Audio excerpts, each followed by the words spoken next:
اعوذ باللہ من الشیطان الرجیم، بسم اللہ الرحمن الرحیم۔ نولی فیکٹری کے معزز دوستو، السلام علیکم۔ ناظرین گرامی، ہم بچپن سے ہی تقسیم ہند کے وقت رونما ہونے والے واقعات اور مظالم کی داستانیں سن کر بڑے ہوئے ہیں، لیکن انہی بڑے بزرگوں سے اب اکثر یہ سننے کو ملتا ہے کہ آج بھارت جن حالات سے گزر رہا ہے ویسے حالات تو تقسیم ہند کے وقت بھی نہیں تھے۔ چنانچہ جب سے دائیں بازو کی شدت پسند تنظیم RSS کی پروردہ ہندو قوم پرست جماعت بھارتیہ جنتا پارٹی برسر اقتدار آئی ہے، تب سے کوئی دن ایسا نہیں گزرتا جب ملک کی دوسری بڑی آبادی کی مذہبی سماجی شناخت، ان کی عبادت گاہوں، مدرسوں اور دیگر چیزوں کو کسی نہ کسی بہانے نشانہ بنائے جانے کی خبریں نہ آتی ہوں۔ ایسا نہیں ہے کہ موجودہ حکومت کے اقتدار میں آنے سے پہلے اس طرح کے واقعات نہیں ہوتے تھے، لیکن ان واقعات میں حکومت، انتظامیہ اور پولیس علانیہ طور پر ملوث نہیں ہوتی تھی، اور نہ ہی حکومتی سطح پر بے عملی کا مظاہرہ کیا جاتا تھا۔ دوستو، بھارت میں جہاں مسلمانوں کے پردے سے لے کر نماز ادا کرنے پر بھی اعتراضات اٹھائے جاتے ہیں، وہیں مسلمانوں کی اب عبادت گاہیں بھی محفوظ نہیں ہیں، اور ہندو یا کسی اور مذہب کے لوگ تو مسلمانوں کی عبادت گاہوں کو نقصان پہنچاتے اکثر دکھائی دیتے ہیں، مگر اب کی بار جو معاملہ میڈیا پر اٹھایا گیا ہے وہ بالکل مختلف ہے، جہاں ایک مسلمان آدمی ایک مذہبی عمارت کو توڑتا دکھائی دیا۔ لیکن ایسا کیوں ہوا اور اصل میں یہ معاملہ کیا ہے، ہم آپ کو آج کی اس ویڈیو میں تفصیل سے بتائیں گے۔ ناظرین، اس ویڈیو میں یہ شخص جس عمارت کو توڑتا دکھائی دے رہا ہے، اس کو علاقے والے درگاہ مانتے ہیں، اور یہ شخص جو اس کو توڑتا دکھائی دے رہا ہے، دراصل اسی شخص نے یہ درگاہ بنوائی تھی۔ جبکہ دیکھا جائے تو اس کے عقیدت مندوں میں مسلمانوں سے زیادہ ہندو ہیں، اور اس کے ٹوٹنے پر احتجاج بھی ہندو عورتوں نے زیادہ کیا، جنہوں نے خود میڈیا کو بتایا کہ وہ یہاں پر چڑھاوے اور چادریں چڑھاتی ہیں۔ یوں بھی دیکھا جائے تو ناظرین، دنیا بھر میں عورتیں زیادہ تر آسانی سے توہم پرستی کا شکار ہوتی ہیں، اس لیے اس ویڈیو میں ظاہر ہے کہ روکنے والوں میں زیادہ تر ہندو اور مسلمان عورتیں پیش ہیں، بلکہ ایک مسلمان عورت نے تو زور بازو سے بھی درگاہ کو توڑنے والے مرد کو روکنے کی کوشش کی۔ محترم ناظرین، درگاہ یا مزار ایسی جگہ کو کہا جاتا ہے جہاں کوئی اللہ کا نیک بندہ دفن ہو، لیکن اس جگہ ایسا کچھ نہیں، اور اس بات کی تصدیق وہاں پر موجود بہت سے لوگوں نے کی۔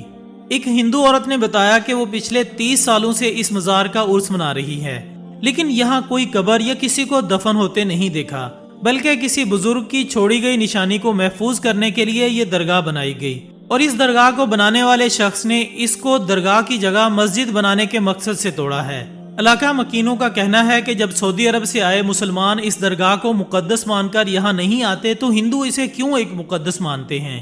اس کی ایک وجہ اس عمارت کے دروازے پر لگا ہندوؤں کا ناگ دیوتا کا بت ہو سکتا ہے، جو کسی بھی دیکھنے والے کو اس الجھن میں ڈالنے کے لیے کافی ہے کہ یہ کوئی درگاہ ہے یا پھر کوئی مندر۔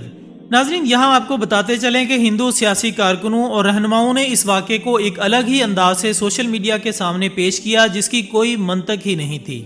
جی ہاں ناظرین، BJP کے نیشنل سیکرٹری وائی ستیہ کمار نے اپنے سوشل میڈیا اکاؤنٹ پر یہ پوسٹ لگائی کہ یہ درگاہ دراصل مسلمانوں کی پسماندہ ذات سے تعلق رکھنے والے لوگوں نے بنائی تھی، اور اشرافیہ یا اونچی ذات والے مسلمانوں نے اسے توڑنے کی کوشش کی۔ مزید انہوں نے اس کے خلاف بھرپور ایکشن کی ڈیمانڈ بھی کی۔ دوستو، جس مذہب کے پیروکار اپنے مذہب میں ذات پات کا فرق رکھ کر لوگوں کے رتبے میں اونچا اور نیچا کرتے ہیں، وہ دین محمدی صلی اللہ علیہ وآلہ وسلم کی قدر و قیمت کیا جانیں گے، جس میں واضح کر دیا گیا ہے کہ کسی عربی کو اجمی پر اور کسی اجمی کو عربی پر فضیلت حاصل نہیں، ہاں مگر علم والا اور جاہل کبھی برابر نہیں ہو سکتے۔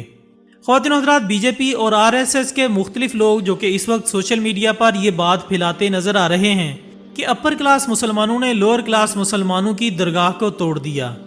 ناظرین، بھارت کا قانون کیا، دنیا کا کوئی بھی قانون کسی عمارت یا جائیداد، وہ بھی جو کہ تعلیم دینے کا مرکز ہو، کو محض شبے کی بنیاد پر بغیر ضابطے کی کارروائی کے گرانے کی اجازت نہیں دیتا۔ لیکن شمال مشرقی بھارت کی ریاست آسام میں محض 1 مہینے کے اندر ایک نہیں 3 مدرسوں کو محض دہشت گردی کے شعبے میں منہدم کر دیا گیا۔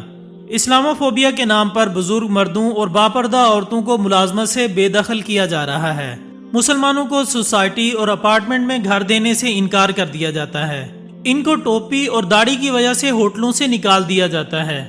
یہاں آپ کو بتاتے چلیں کہ انڈین ایئر فورس کے ایک اعلیٰ عہدیدار انصاری آفتاب احمد نے عدالت میں 24 فروری سن 2003 سے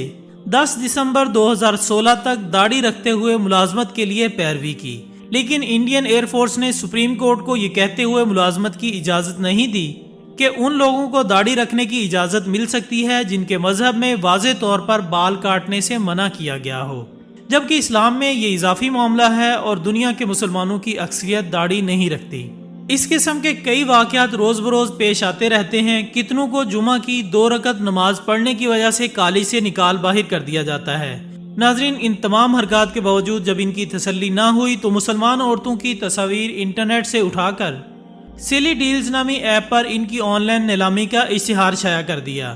واضح رہے کہ سلی ڈیلز کے نام سے اس اوپن سورس ایپ پر مسلم خواتین صحافیوں، کارکنوں، تجزیہ نگاروں، فنکاروں اور محققین کو شامل کر کے انہیں نیلامی کے لیے پیش کیا گیا۔ خواتین کی اکثریت کے ساتھ یہاں پاکستانی سمیت دیگر ممالک کی خواتین بھی تھیں۔ اس ایپ پر فائنڈ یور سلی ڈیل پر کلک کرنے پر ایک مسلمان خاتون کی تصویر، نام اور ٹویٹر ہینڈل کی تفصیلات صارفین سے شیئر کی جا رہی تھیں۔ اس ریاست میں جہاں مسلم آبادی کا تناسب جموں کشمیر کے بعد سب سے زیادہ یعنی تقریباً 35% ہے، ایک عرصے سے یہاں مسلمانوں پر بنگلہ دیشی دراندازی کا تنازعہ کھڑا کر کے عرصہ حیات تنگ کیا جا رہا ہے۔ لیکن سن 2017 میں جب سے ہندو قوم پرست جماعت یہاں برسر اقتدار آئی ہے، تب سے مختلف انداز سے مسلم آبادی کو نشانہ بنانے کا سلسلہ شروع ہوا ہے۔ موجودہ حکومت نے اس سے قبل مدرسوں کو ملی برٹش دور سے چلی آ رہی سرکاری گرانٹ یہ کہہ کر ختم کر دی کہ یہ ایک سیکولر حکومت مذہبی تعلیم کے لیے پیسہ نہیں دے سکتی، جبکہ ان مدارس میں تمام عصری علوم پڑھائے جاتے تھے۔ اسی طرح مسلم آبادیوں کو ان جگہوں سے زبردستی اجاڑ دیا گیا جنہوں نے سیلاب سے متاثر ہونے کے باعث دوسری جگہوں پر اپنا آشیانہ بنایا تھا۔ آخر میں آپ کو بتاتے چلیں کہ بھارت میں اسلاموفوبیا کے یہ واقعات زیادہ تر ان ریاستوں میں ہو رہے ہیں جہاں بی جے پی سرکار برسر اقتدار ہے، جن کی سیاست کا محور مسلمانوں اور مسیحیوں کے خلاف نفرت پھیلا کر فرقہ وارانہ کشیدگی پیدا کرنا ہے۔ اللہ تعالیٰ سے دعا ہے کہ اللہ دنیا بھر کے تمام مسلمانوں کو اپنی حفظ و امان میں رکھے، آمین ثم آمین۔ اسی دعا کے ساتھ ہماری آج کی اس ویڈیو کا اختتام ہوتا ہے۔ ہم امید کرتے ہیں کہ آپ کو یہ ویڈیو ضرور پسند آئی ہوگی۔ انشاءاللہ بہت جلد دوبارہ ملاقات ہوگی ایک اور اچھی سی ویڈیو کے ساتھ۔ تب تک اپنا، دوستوں، رشتہ داروں اور گردنواح کے تمام لوگوں کا بہت خیال رکھیے گا۔ اللہ حافظ۔